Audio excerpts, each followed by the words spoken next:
এই পর্বে আমরা ইজি ফিজিক্স বই থেকে যশোর বোর্ড 2024-এর একটি প্রশ্ন সমাধান করব। প্রথম প্রশ্ন হচ্ছে ভরবেগ কাকে বলে?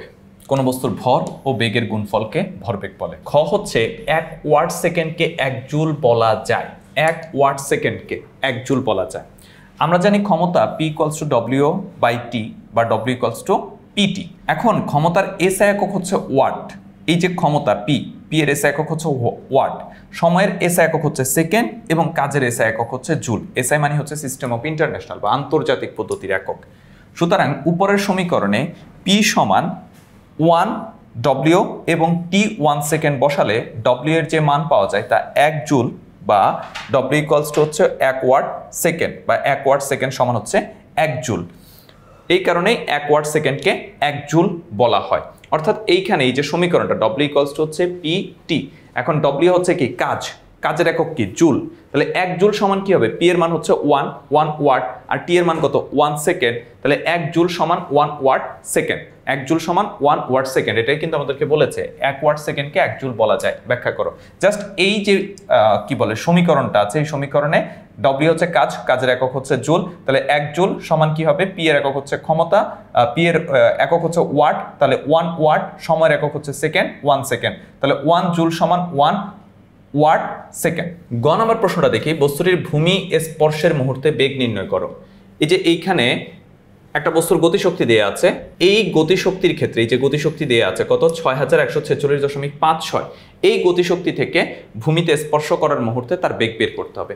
এখন এখানে গতিশক্তি দেয়া আছে, আমাদেরকে বেগ বের করতে হবে। দেখো T = কি হাফ mv²। তাহলে v² সমান কি 2t/m বা v সমান হচ্ছে √2t/m। 2 × T মানে হচ্ছে গতিশক্তি। এই যে T মানে হচ্ছে গতিশক্তি, গতিশক্তির মান বসিয়ে দিলাম। আর বস্তুটার ভর বলা আছে হচ্ছে 2 কেজি। এই যে প্রশ্নের এই সাইডটাতে হচ্ছে শুরুতে বলা আছে যে লেখচিত্রে পড়ন্ত বস্তুর ভর হচ্ছে 2 কেজি। তাহলে আমরা যখন m এর মান 2 বসিয়ে দিব, তাহলে এখান থেকে ক্যালকুলেশন করলে হচ্ছে 78.4 মিটার/সেকেন্ড। এটাই হচ্ছে ভূমিতে আঘাত করার মুহূর্তে বেগ। এরপরে আসো ঘ নাম্বার প্রশ্নের ক্ষেত্রে। ঘ নাম্বার প্রশ্নে বলেছে উদ্দীপকের তথ্য শক্তির সংরক্ষণশীলতা নীতিকে সমর্থন করে কিনা। এখানে এই যে উদ্দীপকের যে তথ্য, এখানে শক্তি সংরক্ষণশীলতা নীতিকে সমর্থন করে কিনা।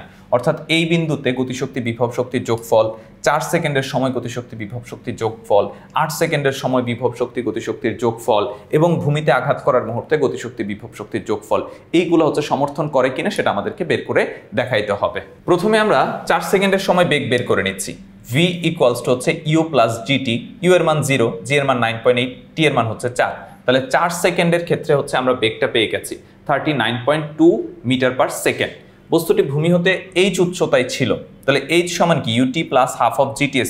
ut এর মান 0, হাফ, g এর মান 9.8, t কত? এই যে আমার এখানে খেয়াল করো লেখচিত্র হচ্ছে 8 সেকেন্ডের ক্ষেত্রে হচ্ছে বস্তুটা এই উচ্চতায় আছে। তাহলে এই উচ্চতাটাই হচ্ছে h। তাহলে এই ক্ষেত্রে হচ্ছে যে আমাদের t এর মান যদি 8 বসাই, তাহলে আমরা পাচ্ছি কত 313.6 মিটার।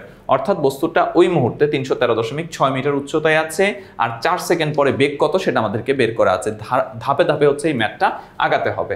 এরপর খেয়াল করো 4 সেকেন্ড পর বস্তুটির অতিক্রান্ত উচ্চতা অর্থাৎ কতটুকু উচ্চতা অতিক্রম করেছে। তাহলে h সমান হচ্ছে ut + half of gt²।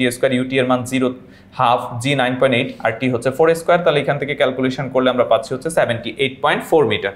আবার h উচ্চতায় গতিশক্তি t সমান হচ্ছে হাফ m u² এর মান হচ্ছে 0, তাহলে হচ্ছে 0 জুল। তাহলে আমরা হচ্ছে ওই যে সর্বোচ্চ উচ্চতা বস্তুটা ভূমি থেকে কত উচ্চতায় ছিল সেটা বের করেছি এবং ওই সময় তার বেগ কত ছিল, ওই সময় তার গতিশক্তি কত ছিল সেটা আমরা বের করেছি। এখন ওই সময় তার বিভব শক্তি যদি বের করি mgh, তাহলে 2 × 9.8 ইন্টু হচ্ছে 313.6। তাহলে এইটা হচ্ছে যে আমাদের কি ওই উচ্চতায় h উচ্চতায় মোট শক্তি।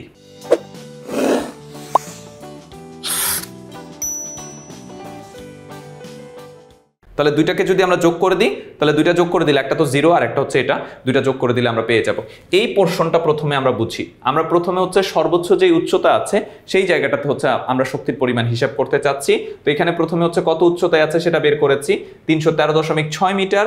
আর ওই সময় যেহেতু বেগ 0 ছিল, তাহলে সেখান থেকে হচ্ছে আমরা গতিশক্তি বের করে পাচ্ছি হচ্ছে 0। তাহলে এই ক্ষেত্রে মোট শক্তি হচ্ছে 6146.56 জুল।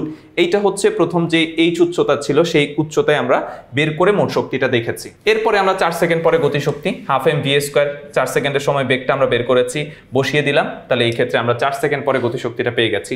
আর 4 সেকেন্ড পরে বিভব শক্তি mgh, এই এইচ বলতে বোঝানো হবে ভূমি থেকে কত উচ্চতায় আছে। আমরা দেখেছি টোটাল উচ্চতা হচ্ছে এত, আর 4 সেকেন্ডে বস্তুটা এতটুকু উচ্চতায় নেমে আসে, তাহলে এইটা থেকে এটা মাইনাস করে দিলেই হচ্ছে যে কত উচ্চতায় আছে সেটা আমরা পেয়ে যাচ্ছি। খেয়াল করো চিত্রটা যদি বোঝার চেষ্টা করি, যে এই যে টোটাল উচ্চতা সেটা হচ্ছে 313.6, আর ওই সময় হচ্ছে ভূমি থেকে উচ্চতা কত, ভূমি থেকে উচ্চতা হচ্ছে 78.4, তাহলে সরি ওই সময় অতিক্রান্ত পথ হচ্ছে 78.4, তাহলে ভূমি থেকে কত উচ্চতায় আছে 313.6 মাইনাস হচ্ছে 78.4, তাহলে এটা থেকে এটা মাইনাস করে দিলে আমরা হচ্ছে ভূমি থেকে উচ্চতাটা পেয়ে যাচ্ছি, আর এই উচ্চতা দিয়ে যদি এমজি কে গুণ করি তাহলে ওই মুহূর্তে বিভব শক্তি কত পেয়ে যাচ্ছি। আর 4 সেকেন্ড পরে হচ্ছে মোট শক্তি, দুইটা যোগ করে দাও, গতিশক্তি আর বিভব শক্তি যোগ করে দিলে 6146.56 জুল, এটা হচ্ছে 4 সেকেন্ডের ক্ষেত্রে। আর এরপরে হচ্ছে ভূমি স্পর্শ করার মুহূর্তে গতিশক্তি। ভূমি স্পর্শ করার মুহূর্তে বেগ কিন্তু আমরা জানি, গতে আমরা বের করে নিয়ে আসছি, হাফ এম ভি স্কোয়ার দিয়ে হচ্ছে যে আমরা গতিশক্তিটা বের করে ফেলেছি। আর এই ক্ষেত্রে তোমার ভূমি স্পর্শ করার মুহূর্তে বিভব শক্তি হবে 0, কারণ ভূমি থেকে 0 মিটার উচ্চতায় আছে, দুইটা যোগ করে দাও তাহলে আমরা পেয়ে যাচ্ছি। তাহলে প্রত্যেকটা বিন্দুতে আমরা দেখেছি মোট শক্তির পরিমাণ 0, সুতরাং বস্তুটা হচ্ছে কি তোমার শক্তির সংরক্ষণশীলতা নীতি মেনে চলে। তাহলে আমি যদি পুরোটা আরেকবার একটু রিক্যাপ করি, তোমরা একটু মনোযোগ দিয়ে যদি খেয়াল করো, যেহেতু প্রশ্নটা একটু হচ্ছে যে পেঁচানো আছে, এই জন্য হচ্ছে আমি তোমাদেরকে জাস্ট একবার রিক্যাপ করে দিচ্ছি। প্রথমে আমরা কি করেছি, প্রথমে আমরা 4 সেকেন্ডের সময় হচ্ছে বেগ বের করেছি, এরপরে হচ্ছে বস্তুটা ভূমি থেকে টোটাল কত উচ্চতায় আছে সেটা বের করেছি। কিভাবে বের করেছি, সেখানে টি এর মান 8 ধরে নিয়ে বের করেছি, টোটাল উচ্চতা হচ্ছে এইটা, আর 4 সেকেন্ড পরে বেগ কত সেটা আমরা পেয়েছি।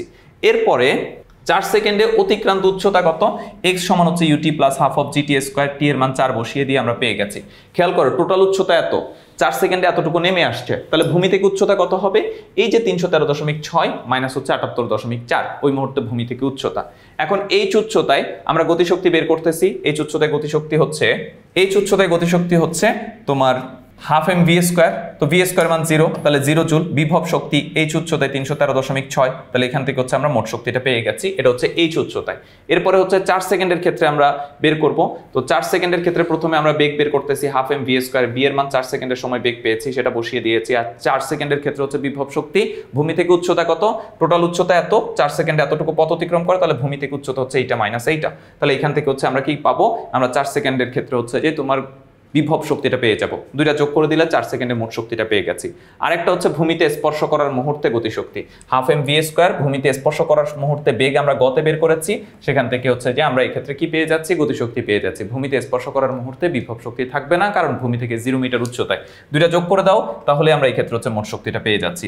প্রত্যেকটা বিন্দুতে মোট শক্তির পরিমাণ হচ্ছে 6146.56 জুল, যেহেতু প্রত্যেকটা বিন্দুতে মোট শক্তির পরিমাণ সমান, সুতরাং শক্তির সংরক্ষণশীলতা নীতি মেনে চলে। সবাই ভালো থাকবে, সুস্থ থাকবে, দেখা হবে পরবর্তী কোনো পর্বে। আর যারা ইজি ফিজিক্স বই সংগ্রহ করেনি খুব দ্রুত সংগ্রহ করে নেবে।